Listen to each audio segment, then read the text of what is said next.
compartilho o meu com a minha esposa. Então ela já sabe os meus afazeres, as minhas tarefas. No caso que, se eu não me engano, não sei se foi a Giovana que estava falando do handball, ou não, era a Ana, né? Ana Clara que estava falando do handball. Ana Clara. Isso, então a Ana Clara poderia fazer o quê? Cria uma agenda lá, então você tem uma agenda compartilhada, que não vai compartilhar com ninguém, uma agenda só sua, coisas suas pessoais.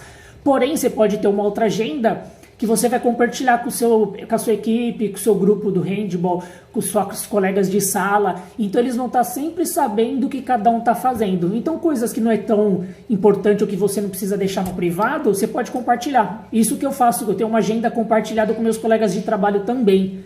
Então quando eles precisam agendar alguma reunião, eles vão dar uma olhada na agenda, eles conseguem ter acesso à agenda de todos os colegas de trabalho, e ele consegue ver onde que tem uma folguinha. Então, viu uma folguinha, ele anota nessa agenda.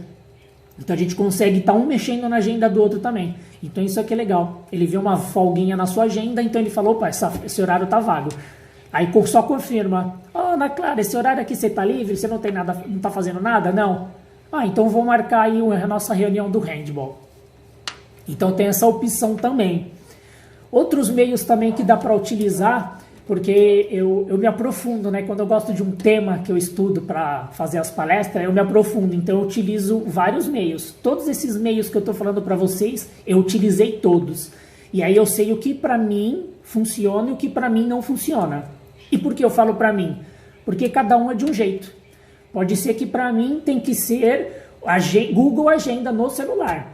Mas pode ser que para Melissa não. Ela fala, não, para mim tem que ser no caderno, eu tenho que escrever. Porque aí eu também sei onde eu escrevi, a hora que eu escrevi, muitas vezes eu nem vou esquecer aquela agenda. Então para cada um vai funcionar de um jeito. Então eu testei vários. Testei agenda de papel, testei bloquinhos de papel, anotei em calendário, aqueles quadros brancos, eu utilizei bastante, eu uso até hoje esse quadro branco, eu uso bastante. Então, o Excel, então eu utilizei vários meios para descobrir qual que era o melhor para mim. O que eu ia me adaptar mais, o que ia facilitar a minha vida e não me prejudicar, porque muitas vezes você vai utilizar um meio que não é bom para você. Então você pode testar, usa 2, 3, 4 vezes, você fala, não, esse daí não é legal. Aí muda. Vou para um papel, vou para uma agenda, vou para um calendário. Então você vai se adequar para a sua melhor forma, você tem que se conhecer. O que funciona para você? Não existe uma fórmula mágica que vai servir igual para todo mundo. Eu utilizei até um aplicativo também, Time Planner. Depois eu passo para a professora também. Esse aplicativo ele funciona quase igual o do Google, só que ele não vai compartilhar com ninguém, então ele fica só no seu celular mesmo. Então dá para você anotar tarefas, para você colocar aí horários para ele despertar, para te dar um lembrete. Só que aí eu utilizei depois o Google Agenda e vi que é melhor porque eu posso acessar ele em qualquer lugar, de qualquer computador, de qualquer telefone. Então vamos lá. Depois também eu vou passar para a professora um teste do Tríade do Tempo. Não sei se vocês já ouviram falar. Tem um teste Tríade do Tempo, que aí ele vai trabalhar o quê? Sobre as coisas importantes, o que é urgente. E aí tem as interrupções e as coisas que são perda de tempo. Então, uma resumida básica. Sim, verdade. Depois eu vou responder também no chat, tá? Eu não sei se são todos os homens, dizem que sim, mas o homem quando está fazendo uma coisa não consegue prestar atenção em outras, consegue focar 100% em uma coisa só. As mulheres já conseguem 2, 3. Então eu vou falando aqui. E aí depois no final, se tiver perguntas, tanto o pessoal falar como as que foram inscritas, eu respondo todas, podem ficar sossegados, tá? Então se alguém quiser ir fazendo perguntas aí no chat, pode ir fazendo, que aí depois eu respondo todas elas, para você não esquecer também. Então lá, o importante é tudo aquilo que é planejado. Então eu planejei, criei uma estratégia, que é no caso ali do Tomazini que usa agenda. Então é você se planejar. Então você vai colocar as coisas importantes. Então se você utilizou aquela lista, então você pode numerar aquela lista do mais importante ao menos importante. E aí eu falo pro pessoal assim, que eu gosto de fazer essa lista à noite antes de dormir também. Porque aí eu já começo a colocar já as 3 primeiras principais tarefas para o dia seguinte. Por quê? Principalmente agora que a gente está em casa. Porque você fala assim, depois eu levanto, depois eu faço. Se você tem as 3 principais primeiras tarefas, você já vai levantar muito mais rápido da cama. Por quê? Porque quando você acordar, você vai lembrar delas. É verdade, hoje eu tenho aquelas 3 primeiras tarefas, que é fazer isso, fazer aquilo outro, estudar aquele outro negócio. Então você tendo as 3 principais primeiras tarefas do dia, você não fica procrastinando. Você levanta na hora que você precisa levantar, não fica enrolando para sair da cama. Então é sempre bom antes de dormir. E aí o pessoal fala, por que antes de dormir? Antes de dormir eu já faço um ritual completo. Vamos pensar que nós temos uma energia, uma bateria igual do celular. Então você tirou o celular lá da tomada de manhã e aí ele vai gastando, vai consumindo energia. Chega no final do dia, tá só o finalzinho da bateria. E isso funciona com a gente também. A gente já está com a bateria já quase esgotando, quase acabando. E aí você faz o quê? Você utiliza esse restinho dessa bateria para criar uma lista para o dia seguinte ser mais produtivo. Se você quiser, você pode separar sua roupa para o dia seguinte também. Porque quando você acorda, você não gasta energia com isso. Por quê? Porque a gente gasta energia também pensando, com que roupa que eu vou? Com essa vermelha? Não, com aquela azul? Então antes, já deixa tudo preparado na noite anterior. Se você leva marmita para algum lugar, leva um lanchinho, uma fruta, já deixa tudo separado. A mochila, eu já faço isso. Quando eu vou dormir, eu já deixo minha mochila para o dia seguinte já totalmente pronta, roupa separada, café da manhã mais ou menos já preparado, aquilo que não dá para fazer antes eu faço na hora, que tem que ser quentinho, mas o que já dá para deixar preparado antes eu deixo, porque aí você economiza.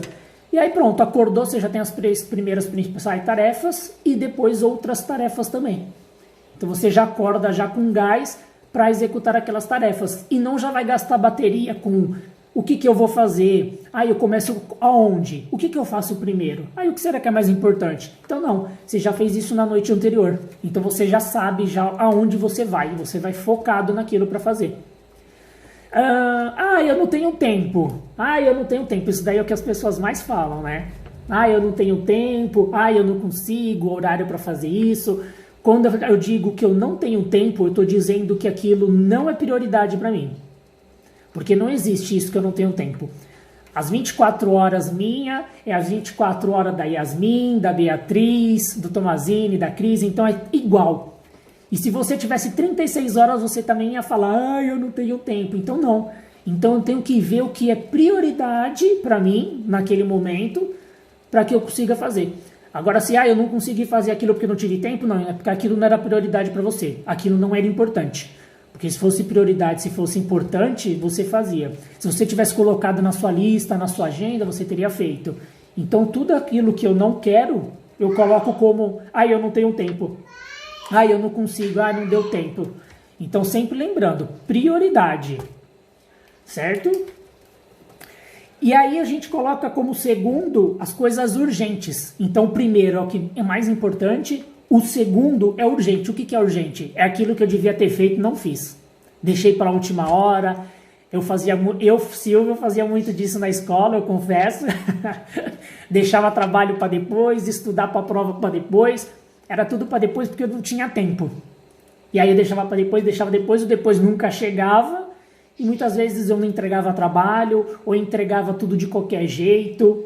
Então, você tem que fazer sempre assim. Importante sempre, para não deixar virar urgente. Se virar urgente, aí você faz o urgente. Porque aí depois do urgente, aí vai vir as interrupções. As interrupções é aquilo que vai surgindo ao longo do dia mesmo. E às vezes um detalhe bem simples. Eu estou aqui fazendo aí o vídeo com vocês, de repente toca a campainha, eu preciso lá atender. Isso é uma interrupção. E aí vai depender se eu posso atender ou não, se eu posso deixar a pessoa esperando. Se o que eu estou fazendo aqui é mais importante, aí é outro assunto. E o quarto é a perda de tempo. É aquilo que não vai me acrescentar nada. Então, muitas vezes eu estou ali no WhatsApp 24/48. Então, não estou dizendo que o WhatsApp é perda de tempo. Tudo depende de como você utiliza ele.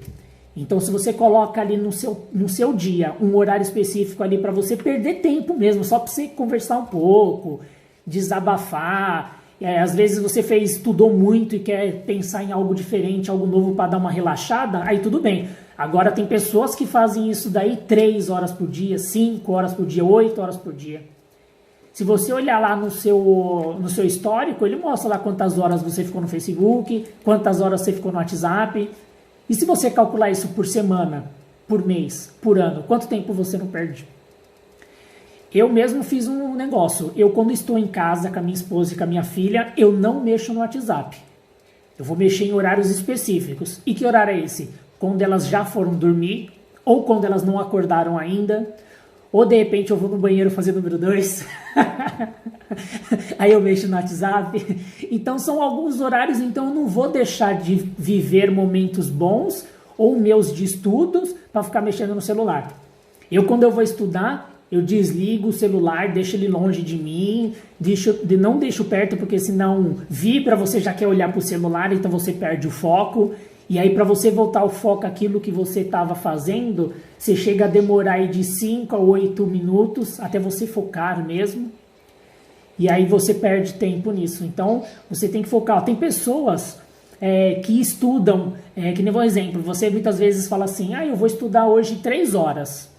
Só que como que é essas 3 horas suas de estudo? Você começa a estudar, vai meio-dia e vai parar às 3. Só que aí você vai no banheiro, você para para beber uma água, você come um lanchinho, você mexe no celular, aí você começa a procurar as coisas onde estão, porque você não lembra que caderno, que livro. Então não, as pessoas que estudam mesmo para concurso público, algo assim, quando quer falar assim, eu vou me dedicar 100% ao estudo, ela faz o quê? Ela já deixa todo o material dela pronto, deixa ali tudo separado que vai utilizar, deixa um aviso na porta, gente, não vem me interromper, porque agora eu vou estudar. Foi mais ou menos o que eu fiz aqui, eu tranquei a porta, deixei minha filha com a minha tia que mora aqui do lado, eu falei, eu vou ficar focado aqui, não me interrompam, falei, pode vir me chamar que eu não atendo.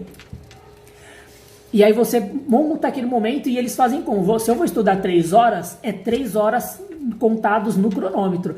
Então começou a fazer alguma coisa, já deixa tudo ali pronto, água, o lanchinho, já deixa tudo perto para não sair dali, para não parar de estudar mesmo. De repente deu vontade de ir no banheiro. Não tem como fazer. O que eu vou fazer? A pessoa para o cronômetro, vai no banheiro, quando volta liga o cronômetro de novo. Então são 3 horas mesmo, cravada, e não são 3 horas com interrupções. Por quê? Porque aquilo é importante para ela. Então ela vai estudar ali enquanto é importante, o que ela quer, o que ela gosta, antes do que vire urgente. O que mais? A princípio, é isso. Eu ia passar uns outros detalhes, mas vou deixar para depois que vocês fizerem o tríade do tempo. Aí dá para a gente se comunicando através da professora Cris. Eu acho que eu falei muito.